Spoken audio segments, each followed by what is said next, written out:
Who else decodes you? I think it's a key question to this song and honestly to this album, which is why I decided to make it the title of this series. Hello and welcome back to my channel. If you're new here, I'm Bekah and this is day 2 of decoding the Torture Poets department, where we are going on a little adventure through Taylor Swift's latest album, one track at a time. Today we are covering the title track of the album, The Tortured Poets Department. As usual, I've got some notes on an iPad this time, and I've also got a cup of tea. This is actually a matcha latte, homemade, that I put in this mug that says, "You've got this," in typewriter-like font. So I figured it was kind of appropriate for today's video. So why don't you grab your own mug and let's get into it.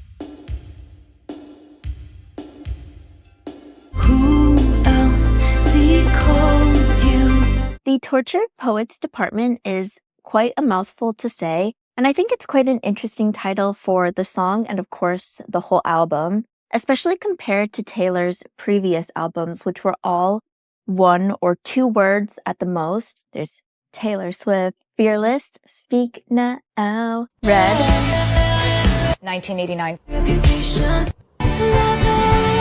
folklore, evermore, midnight. You're probably thinking the audio, I've got it in my head as well. But this title, The Tortured Poets Department, 4 whole words, definitely sticks out. I remember when the album title was released that lots of people were making connections to Taylor Swift's ex-boyfriend, Joe Alwyn, and this group chat that he had with actors Paul Mescal and Andrew Scott called the Tortured Man Club. Now, clearly there were similarities between the two names. I can see why people were making connections between them. This is something that Andrew Scott said about the group, quote, "So they," meaning Paul Mescal and Joe Alwyn, I would assume, "were about to play these tortured characters, and I played a tortured character in Fleabag. It wasn't about our own characteristics." So basically this group was made because the 3 of them were playing tortured characters on their respective TV shows. Andrew Scott also mentioned, quote, "I think there were 3 texts like, 'Hey guys,'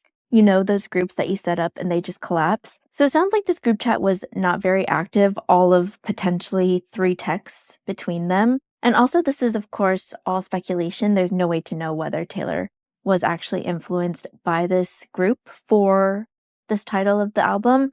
But I do feel like this is the kind of thing that Taylor does, where she'll hear a word or a phrase and kind of file it away for later. I know in this Apple Music interview she did, she talked about how she loved the word epiphany, and she kind of saved that word knowing that she wanted it to be the title of a song or the theme of a song in the future. So I do feel like that's the kind of thing she does, so it could be a potential influence. So just like yesterday with Fortnite, we'll start by going through the lyrics of the song, and we'll use this color-coded map that I made to show the connections from this song to Taylor's other songs and albums. This track starts by dropping the title right away. As I said before, the Torture Poets Department is quite a mouthful, but I love how Taylor just gets it to fit effortlessly into the song. The phrase just rolls right off the tongue. "You left your typewriter at my apartment," straight from the Tortured Poets Department. "I think some things I never say, like who uses typewriters anyway." The song opens with what feels like this passing thought, and Taylor is so good at this, singing in this conversational tone. It's almost like we've just intruded on her reflection about this relationship, and we're getting an inside look at what was going through her head at this moment in time. The word apartment, I think, is quite interesting here. It rhymes perfectly with department, of course, but Taylor also references apartments in some other relatable songs. In Cornelia Street, she sang, "You hold my hand on the street, walk me back to that apartment. Years ago, we were just inside." And later on in this album, in the song "Chloe or Sam or Sophia or Marcus," we also hear this line, "Your hologram stumbled into my apartment, hands in the hair of somebody in darkness." Later in that same song, Taylor also sings, "So if I sell my apartment." I find it interesting to think of Taylor referring to living in an apartment, especially currently in this latest album, in this stage of her life. We know that she's lived in apartments in the past. I'm thinking of Never Grow Up in her Speak Now era, and 1989 in her New York kind of era, and of course Cornelia Street and that whole storyline. But especially at this point in her career when she's so established and she owns multiple houses, I just think the apartment reference is interesting. I wonder if it could be wanting to call back some of those older songs of hers in her catalog. And I mean, obviously, of course, it just rhymes perfectly. The image of the typewriter is so strong here as well. It's really become the icon of this album and this era. I remember when I first heard this song wondering if this scenario actually happened, if somebody actually left a typewriter at her house. It's kind of a fun, interesting idea. And of course, Taylor really leans into this imagery as well in the Fortnite music video. After the whole asylum setting, she sets up this workplace where people are typing away on their typewriters, and that whole just departmental feel with people at their typewriters is so visceral. Speaking of visceral images, here's another one.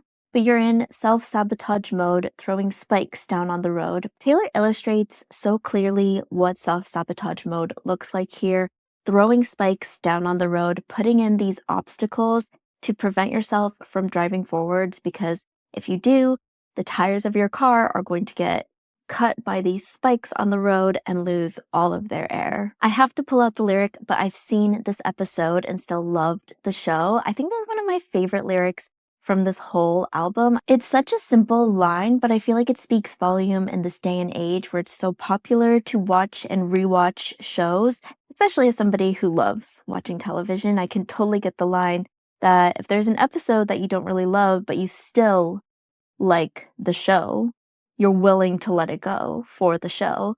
Now, of course, television is a different medium than film, and there's so many songs we could look at if we're talking about movies, but just the phrasing of this reminded me of Exile, and I think I've seen this film before and I didn't like the ending. It's kind of the opposite situation though, because in the Tortured Poets department, she still loved the show, but in Exile, she didn't like the ending. I laughed in your face and said, "You're not Dylan Thomas, I'm not Patti Smith. This ain't the Chelsea Hotel, we're modern idiots. And who's gonna hold you like me?" I actually looked up Dylan Thomas and Patti Smith during my first listen to the song in my reaction video, because I felt like it was probably really important to getting to know the song, and I think it is really helpful to have this background knowledge. So here's a section from the article by Brian West, USA Today's Taylor Swift reporter, just to provide a little bit more context. So Dylan Thomas is a Welsh poet and writer famous for Do Not Go Gentle Into That Good Night, Under Milkwood, and Fern Hill. Thomas was born in 1914 and died in 1953. Patti Smith is a famous poet, author, songwriter, singer, and painter born in 1947. Smith is still an active writer. And the Chelsea Hotel is in Manhattan. Built in the late 19th century, the 12-story hotel is a New York designated landmark that has famously housed writers, painters, authors, and the who's who of fashionable socialites, and it still does. Brian West goes on in this article to quote Stephanie Burt, a Harvard professor who teaches a class on Taylor Swift. She says, quote, "Swift is not only telling the guy in the song, 'You're not that talented,' she is saying, let's not be the kind of artists who make our self-destructive, tortured natures central to our art," which invites everyone to look at what a mess we are. So I found that analysis pretty helpful for this song. Taylor seems to sprinkle in these references like modern idiots in this song, or later in the album, in the song I Look in People's Windows, she calls herself a deranged weirdo. That's another favorite lyric from the album. The phrase modern idiots also brings to mind the song Suburban Legends because it has kind of the opposite meaning. In Suburban Legends, Taylor is calling themselves suburban legends or national treasures. But in this song, Taylor seems to be saying to this guy in the song that they're just pretending to be poetic geniuses, using things like a typewriter almost as just a prop, but they're not like Patti Smith or Dylan Thomas. They're just modern idiots. You smoked, then ate 7 bars of chocolate. Here in verse 2, we get another example of self-sabotage mode, smoking and eating 7 bars of chocolate, awakening with dread, probably hungover. We declared Charlie Puth should be a bigger artist. I scratch your head, you fall asleep like a tattooed golden retriever.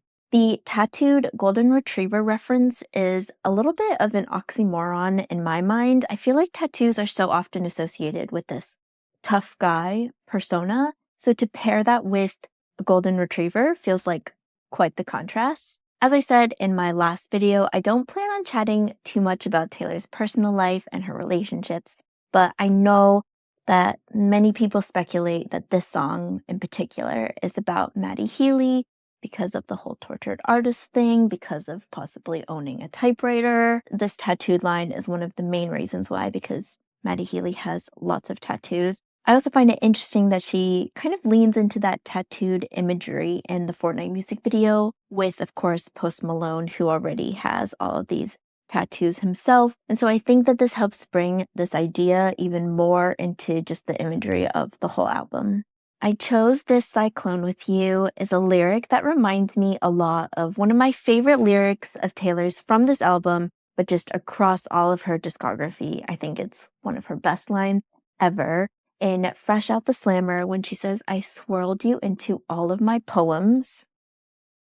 How stunning is that line? And to me, just that imagery of swirling like a cyclone feels linked in my mind. It also reminds me of But Daddy, I Love Him and the line, "He was chaos, he was revelry." I mean, what better way to describe a cyclone? The chorus and post-chorus repeat to bring us to this bridge.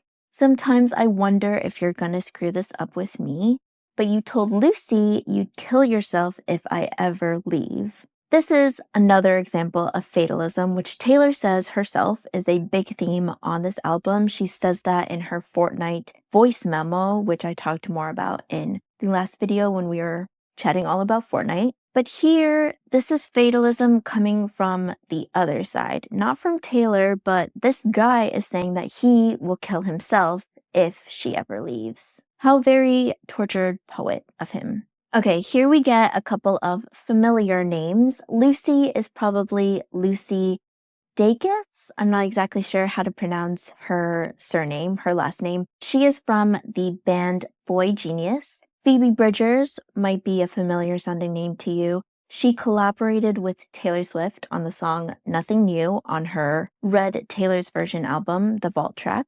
Phoebe was also an opener for the Eras Tour during the first US leg, and her and Taylor performed Nothing New during that whole stretch. Anyways, Phoebe is another band member of Boy Genius with Lucy. And we also get a Jack reference, which is very exciting, a Genius producer and one of Taylor's best friends. I love that after all this time, all of these years that they've collaborated on music and been friends, that she has added his name to a song. 'Cause we're crazy, so tell me who else is gonna know me. I feel like this idea of feeling seen is something that Taylor has explored throughout her discography. I'm thinking all the way back to her very first album, Taylor Swift, and the song Invisible, which was such an important song for me, very relatable, and just that desire to be seen. And so the fact that she's bringing this up to Jack and she's sharing this with him because she wants to be seen and known that she's loved, I think it's just very relatable content. At dinner, you take my ring off my middle finger and put it on the one people put wedding rings on. And that's the closest I've come to my heart exploding. Along similar lines, a big theme in this album is about the longing to get married, the desire to be loved and to be seen. Of course, that's put quite strongly in You're Losing Me, a song that really bridges Midnight's to the Torture Post Department. And then she explores it much more in this album, both in this song and also in many others as well. So here are some songs and lyrics that I just wanted to cross-reference. There's Paper Rings, I like shiny things, but I'd marry you with paper rings. Champagne Problems is all about a proposal gone wrong. And Foolish One, she sings, 'cause you've got her on your arm and me in the wings. I'll get your longing glances, but she'll get your ring. Of course, the iconic line in You're Losing Me, and I wouldn't marry me either, a pathological people pleaser. In Fresh Out the Slammer, at the park where we used to sit on children's swings wearing imaginary rings. And in LOML, you talked me under the table talking rings and talking cradles. We get back to the chorus, and this time Taylor gets rid of that word modern before idiots. And I almost imagine that it's like after you've repeated something a number of times and you get kind of tired of saying it and you're just frustrated. So you get rid of those descriptive adjectives and just say it as plainly as you can. We're two idiots. This post-chorus is very repetitive. Taylor is driving home this idea, who's gonna hold you? And that repetition of hold you really makes me think of these two songs in particular, where Taylor also sang the phrase hold you. So in Jump Then Fall, she says, but I'll hold you through the night until you smile. And in Dancing with Our Hands Tied, she sings, swaying as the room burned down, I'll hold you as the water rushes in, if I could dance with you again. In these instances, she's promising to hold on to them through these trials, through hard times. So I just feel like this act of holding you is really meaningful. It holds a lot of meaning for her. I find the progression of these questions in this post-chorus very interesting as well. Who's gonna hold you? Who's gonna know you? And who's gonna troll you? It's almost like the progression of a toxic relationship that's gone bad. This use of the word troll also really sticks out to me in this song. I feel like particularly in this era that she's kind of set up to be Victorian, to be an age past, older kind of vibes. This word troll very much holds modern connotations. I did look it up because I often think it's helpful to just look up definitions of terms. So a troll is a person who makes a deliberately offensive or provocative online post. So that means it's quite a current word of the digital era. It would have to be after the internet was even invented. And I think this is an example of how Taylor likes to add these modern references to her music. Again, it's really juxtaposing that new and old together. Its use here also reminds me of the lyric in I Can Fix Him, No Really I Can, when she sings the jokes that he told across the bar were revolting and far too loud. It just seems to fit the MO, right? Then the outro brings us right back to the opening lyrics of this song. You left your typewriter at my apartment, straight from the tortured poets department. Who else decodes you? These lyrics and this question basically bookend the song, and so I feel like that means we ought to take note. And out of all of the questions that Taylor repeats throughout this whole song, and there's a lot of them, this is the one that she chooses to end the song with. I think it's a key question to this song and honestly to this album, which is why I decided to make it the title of this series. Again, with the definitions, I just thought I would go through some of these definitions for decode, because maybe it's interesting. So decode, convert a coded message into intelligible language, analyze and interpret a verbal or nonverbal communication or image, convert audio or video signals into another form to analog from digital in sound reproduction. And I find that very interesting because the aesthetic of the typewriter, of that outfit that she's wearing in the Tortured Poets department in the Fortnite music video, that whole aesthetic feels very old, feels very past historic.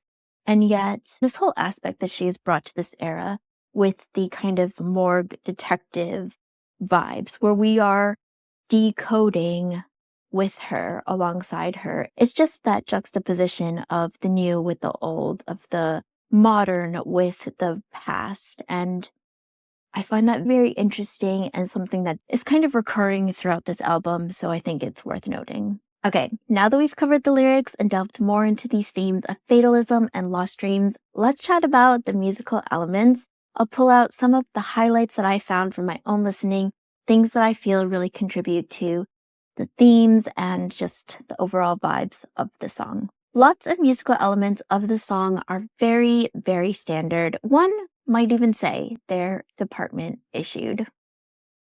See what I did there? I try. So sorry, I could not help myself. Anyways, as I was saying, There's some very standard elements in play here musically. The key signature is in the key of C, which I believe is the most common signature for pop songs to be in. There are no sharps, no flats. It's a great key signature for a song to be in. As a musician myself, I always love it when a song is in the key of C. The time signature is also literally in common time, which is 4/4 time, meaning that there are 4 beats per measure, very standard. Right off the bat, before we even start listening to the song, I'll just point out the drum beat of this track because it's the first sound that you hear and it's quite prominent and consistent throughout the whole song.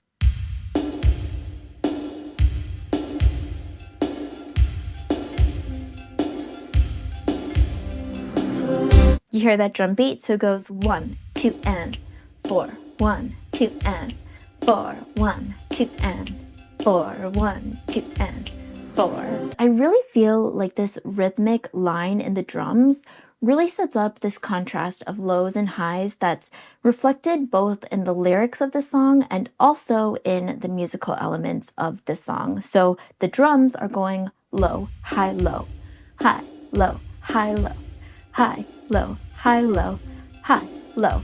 You get the point, but it's doing that over and over throughout the whole song. And then throughout the song, Taylor is also doing a lot of jumping around vocally. Here is where we get some of those vocal jumps really starting. Taylor is singing pretty low in her register, and then she just leaps over an octave above to really get this high note that kind of floats above the rest of the soundscape, and it's beautiful.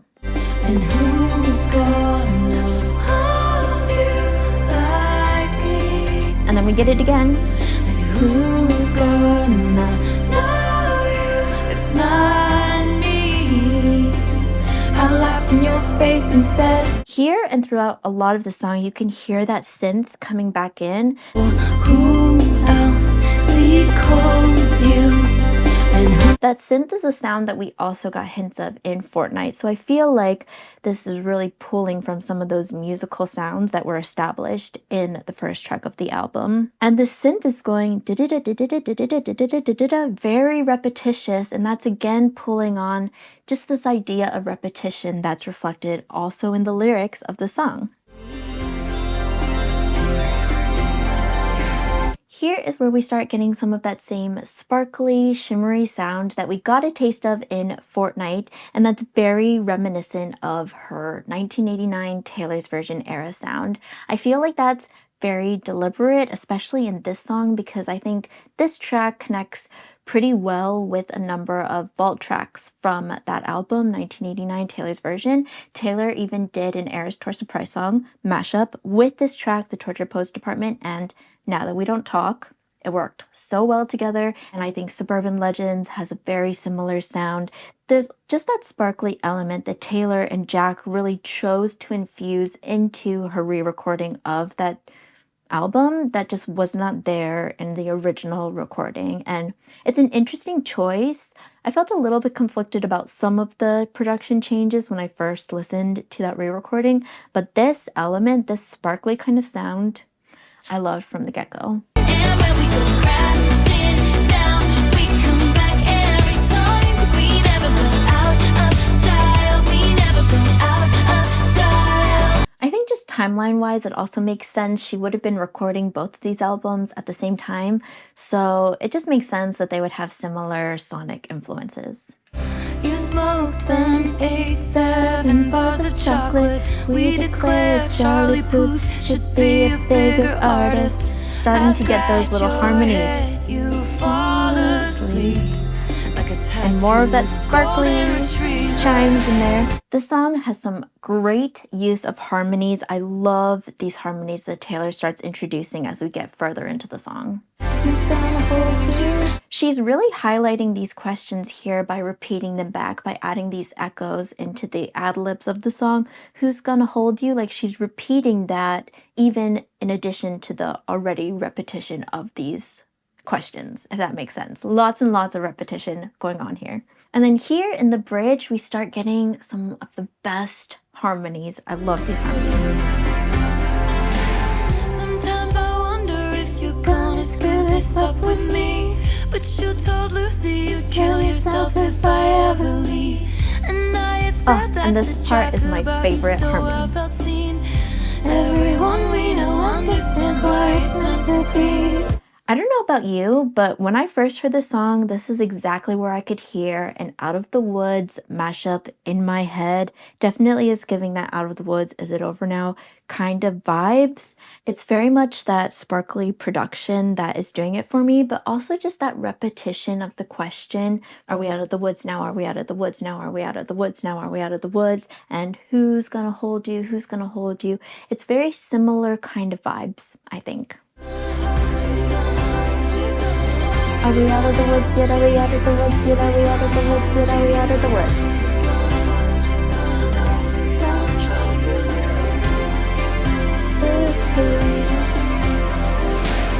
And here's the outro that repeats the beginning.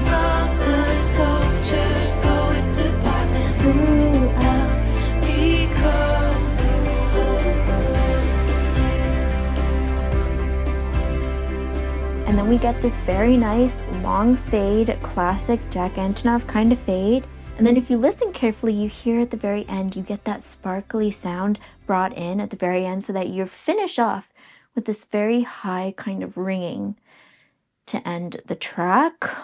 So good. I always find it interesting to see how Taylor decides to end her songs. There's long fades like this one, or abrupt cutoffs, book-ended lyrics. There's so many different ways that she'll end a song, and obviously she's deciding that with her producer, with Jack, and that kind of thing. But I really like how this ends with this long fade because I feel like it leaves that final question lingering in your mind. Who else decodes you? And it's just kind of left there hanging, so that you can be pondering it and thinking about it throughout the rest of the album, I think. So those are some of my favorite musical elements from this song that I've pulled out that really elevate this song for me. I love it when the production of a song really just enhances and pulls out those themes and the lyrics and what a song is saying. It's why Jack is such a genius producer and why him and Taylor collaborating together is always such a force to be reckoned with, because I feel like they put so much thought and care into the production of these songs. I feel like these songs, Fortnight from our last video and the song The Torture Post Department, can often get slept on. I myself slept on them, did not get them the credit or the attention that I think they were due. But just the more that I listen to them, think about them, and peel back all of these layers, I discover so much lyrically and musically. So I'm just super excited about the series and to dive into the rest of this album. I will just say, as a final thought, as we're wrapping up this video, that Taylor chose to sing this as a surprise song for the second to final night of the Eras tour. It was Vancouver Night 2, and she sang a piano mashup of this song, The Torture Poets Department, with Maroon. And I don't know about you, but I was certainly not expecting that. She filmed all three of those final shows potentially to make a new Eras Tour movie part 2 or a documentary or something. So the fact that she chose to sing this song, the title track of her latest album, out of all of the other songs that she could have possibly sang from her entire discography, I just think that it speaks volumes, and it means that we shouldn't count out this song or this album. So that's just a final thought. To sum all of that up, the Torture Poets Department combines vivid imagery, some clever references, and a lot of raw emotion to paint this picture of the highs and lows of a relationship between two creatives. It delves more into these themes of fatalism and lost dreams and lots of questioning about it all. Here's a final look at my color-coded lyric chart. And thanks for joining me on this dive into the Torture Poets Department. Tomorrow we'll cover track 3, My Boy Only Breaks His Favorite Toys. In the meantime, let me know any of your own thoughts on this title track of the album. Did you have any other thoughts, any other connections, or discoveries from your own listening? What are your favorite lyrics from the song? I would love to hear any of your thoughts. Leave them in the comments below. And if you're enjoying this series, then give it a like and subscribe to the channel so that you don't miss any upcoming videos from this Decoding the Torture Poets Department series, plus other bite-sized inspo. So I'll see you in the next one. Bye! I wore this shirt because it's the closest I could find to that dress that Taylor wears in the Fortnite music video when she's going into the tortured poets department. I don't know, just something about the ruffles and the vibes. I was kind of excited when I thought of it. What do you think?